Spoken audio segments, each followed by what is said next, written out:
Ever since the Remembrance got revealed as the new playable path for Honkai Star Rail, there has been something that was bothering me a little bit, and then it went away, and then it returned with a fury, which is why I'm making this video. For context, right, since we got a new path, now we have 8 total paths in the playable roster, but we only have 7 total elements.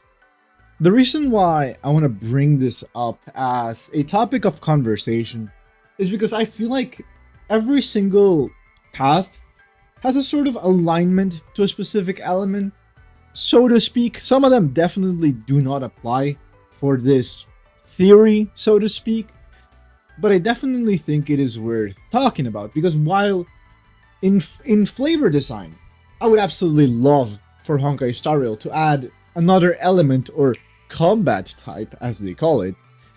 I do feel like gameplay-wise, it would be really bad unless they tuned a couple things and here and there, and it would be very confusing.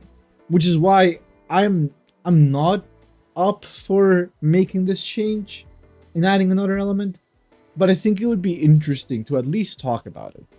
So yeah, with that, let us talk about what if Star Rail added an 8th element.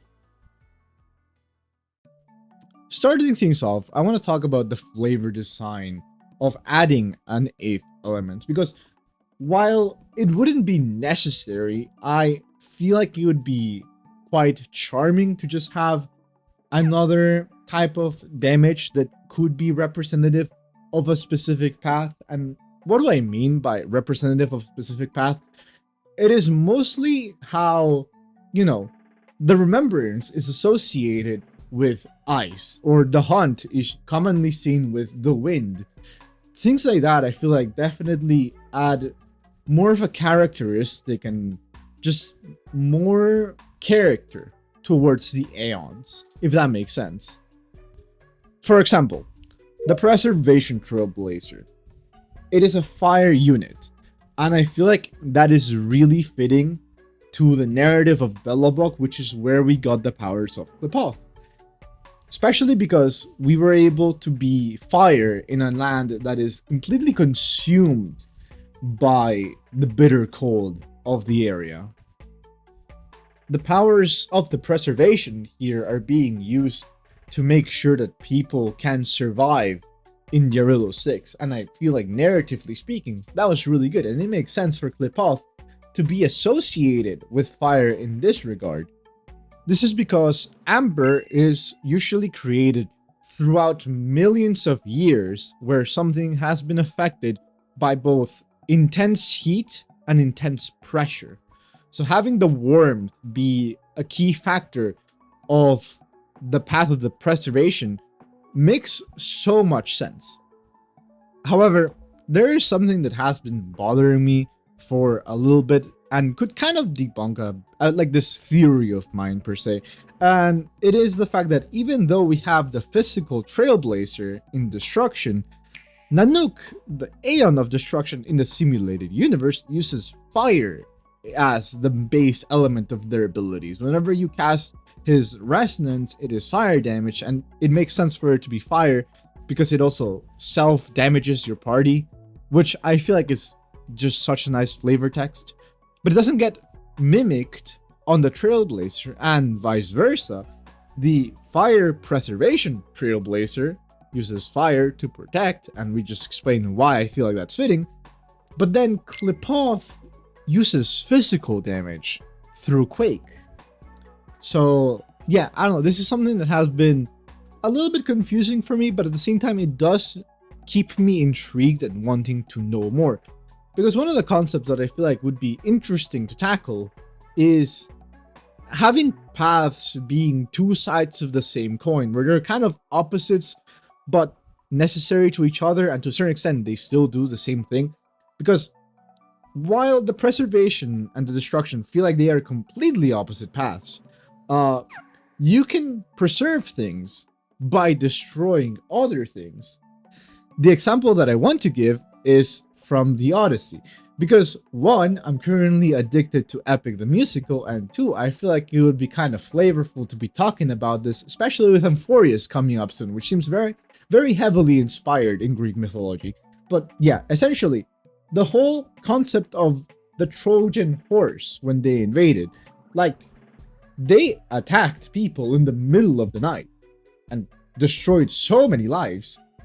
In the eyes of the people of Troy, this could be seen as literal destruction, like horrible things that they're doing. But reverse the perspective. Look at the eyes of Odysseus and his troops. They wanted to make sure that none of them would die in this war and that they could return home. They want to preserve their own lives. And I feel like that could be an interesting parallel to explore within Star Rail. So that is what I'm holding cope on for the time being. Before we move on as to why I feel like it would not be a good idea to have an 8th element, I want to use this segment real quick to give an explanation as to what I believe every playable path would be following in regards to elements. For some of these, I feel like it could be left open-ended. For others, I feel like they're a little bit more defined. And yeah, I would also like to hear, drop down in the comments below, what do you think? Like, what path do you think aligns more with a specific element? I do acknowledge that also some paths can kind of overlap with each other, and I will mention them in the non-playable paths. But it is, I don't know, I just feel like it's a topic worthy of conversation. So I would love to hear from you guys. With that being said, this is what I believe. As we mentioned before, I don't really know what to do with both the preservation and the destruction. So they're kind of being held at in a limbo where I can easily see the preservation being represented by fire or physical, and likewise destruction could be represented by both fire and or physical. So that one will leave on standby as potentially mixing between the two of them. The other ones that come to mind immediately, for example, have gotta be the hunt, which is commonly associated with the wind. This can be seen not only through the hunt's own resonance effect, but also via the Locke's arrows that you get through the equation with, the propagation, which also kind of is afflicted with the wind because spores do wind damage. So yeah, I feel like it's safe to say that the hunt is represented by the wind. Two other paths that do seem to have a sort of confirmed affiliation to a specific element, I feel like lie within both the harmony and the remembrance. Okay. For both of these, I feel like it is more explained through gameplay than anything. In regards to harmony, we have the imaginary trailblazer following the path of harmony, but also we have the Sunday boss fight, which does more than anything imaginary damage. And now we have Sunday himself being an imaginary unit. On the other hand, Remembrance fits it a lot being eyes, given everything we have learned so far and also the simulated universe. In particular, we have in here the Ice Trailblazer that is coming up next patch. We have Fully, who does ice damage whenever we invoke the resonance. But more in particular, I feel like we have March 7th, which is very heavily linked to the Remembrance, and if I recall correctly, her six-faced eyes might also have some connections towards it. The last path that I can feel confident about connecting it to a specific element is the Erudition, mainly through Quantum, because it makes sense, Quantum being more of a man-made thing, and having Erudition be the path that is a lot of like the human brain just feels like it fits it very well. If I also recall correctly, Brain in a Vat damage, not Brain in a Vat, but like whatever the resonance of the Erudition, it's also quantum damage. So again, there's not really much beyond that I can add on to this. The last two, I am very conflicted about, because we have the Abundance and the Nihility. And the only element that I haven't mentioned yet, if I'm trying to pinpoint every single one of these to a specific path, is lightning. And that is what has me kind of confused. I want to associate the abundance to lightning, in particular because you use electric shocks to kind of help people resuscitate, and that's kind of what Bailu does. That's really all I have. I feel like also a lot of abundance enemies just have resistances towards lightning, from what I recall. I know the Ebon Deer did, and I know the Marastruck General should have electrical resistances too. That is really all I have. Although now that I look at it, Fantilia, it does have lightning weaknesses. That's something that I definitely need to look into. But I feel like Nihility is the one that is most random. And when I say random, I mean like also like Elation random, because Elation likes to just do aftertaste of almost any freaking element. So they're just kind of random bullshit go. And Nihility just feels like the same. Here, have all the DOTs figure out what you're gonna do with it. So yeah, I don't know. This is like, it kind of devolved. I feel like I was very confident with the first ones. Now we're reaching to the points where I'm stretching to figure out what kind of connections I can find. But yeah, I feel like it would be nice to have a specific element be explained through a path, but this wouldn't be a necessity. I feel like it would be lovely for flavor design, but it can also be a headache, especially in gameplay, which is what we will talk about next. Before we continue though, I want to take a quick intermission break to say thank you guys for helping us reach 3,300 subscribers. The fact that we have made it this far is incredibly shocking, but it also makes me incredibly happy. You all are absolutely wild and great, and I just realized that as I'm recording this, it's about to be like halfway through the year, which is crazy that we have built this community in the span of like a year.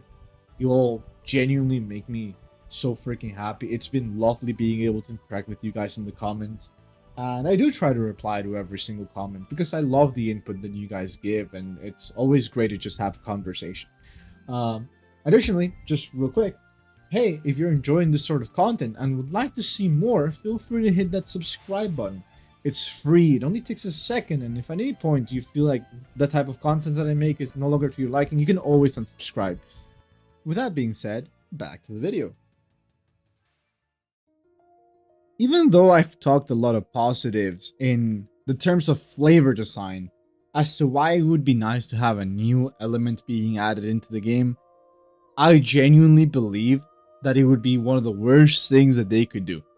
And I'm not even going to sugarcoat it. I genuinely feel like it would be awful. In particular, to the meta and game design of it all. Because of two things.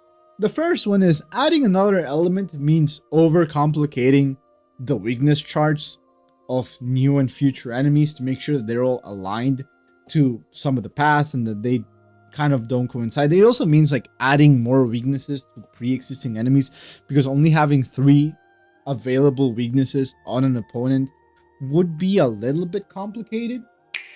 But the main thing is, really, adding another weakness would just go in a sort of backwards direction to what we have been experiencing in Sariel. A lot of recent units just flat out ignore weaknesses. They just don't care. Acheron completely eradicates that concept. Firefly, Boothill, who can just implant their own things.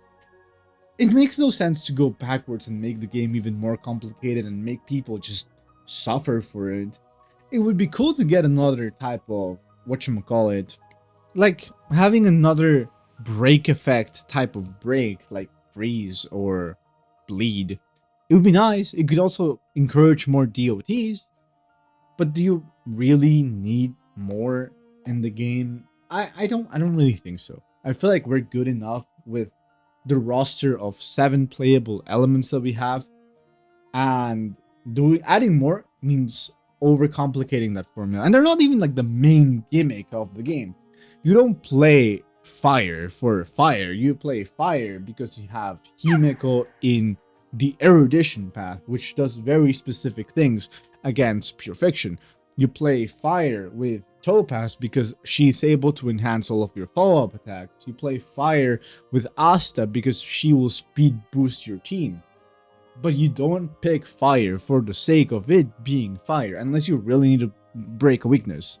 But then again, that usually means you are overcomplicating your team as opposed to just playing the game in the way that I feel like it should be intended to be played.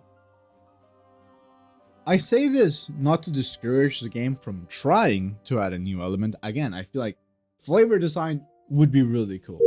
And if they find a way to balance it and make the game still be enjoyable, even with this extra layer of restrictions, I think it would be great. That being said, I would rather they add another path, like the elation, and make unique little characters out of them, or the veracity, making characters, I don't know, like maybe like they drain their HP, and this would be like their main gimmick, or heck, this one would be the one that I want to see, right? And this is just me adding more flavor into everything. I really hope that by the end of the game, we get a Trailblazer. So, just like an Omni type kind of character that just does damage for like a scripted boss fight. Kind of like some of the boss. I want to say a spoiler, but just there is a specific boss fight that I'm thinking that it takes you a couple turns and it's all scripted. And yeah, like I feel like having a single time use of the Trailblazer for the end game would be cool to see. Or, you know, the finality or other kinds of paths like that. I don't know. Just throwing it out there. But what I mean to say by all this is, yeah, I would rather the game developers focus on making more playable paths than making a new playable element, because that would require too much thinking, and I think that brain power should be used in enhancing playstyle as opposed to playing elements. Alright, with all that being said, thank you very much for watching this video all the way up to this point. It's always been a lot of fun to just finally get these sort of comments and ideas out of my head. I feel like I definitely botched it with me giving explanations of why each path would be like in a specific element. I feel like I started strong, but then like everything kind of fell apart and I couldn't really figure out how to like properly script that part. So I just kind of winged it. So I do apologize if that part felt very freaking choppy. That being said, again, I did have a lot of fun making this video, and what I want in these videos is to have fun. I genuinely enjoy talking with the community, and y'all are absolutely great. I'm trying to figure out what I'm going to be doing for future content. I'm currently scripting a couple videos for the future that I'm planning to pre-record because I might be AFK for some time, but I don't want to just disappear and not leave content, so I'm just pre-recording some things here and there that I hope y'all will have fun, and I will hope to be able to at least have time to reply to y'all's comments. Again, I do try to, and it's always fun, so yeah. With all that being said, yeah, just thank you very much for watching this video. If you enjoyed this sort of content, please feel free to hit that subscribe button. It's free, it only takes a second, and you can always unsubscribe if you feel like the type of content that I'm making is no longer to your liking. So, yeah, have a great rest of your day, night, morning, whatever time zone you're currently watching this video at, and I'll see you on the next one. Bye-bye.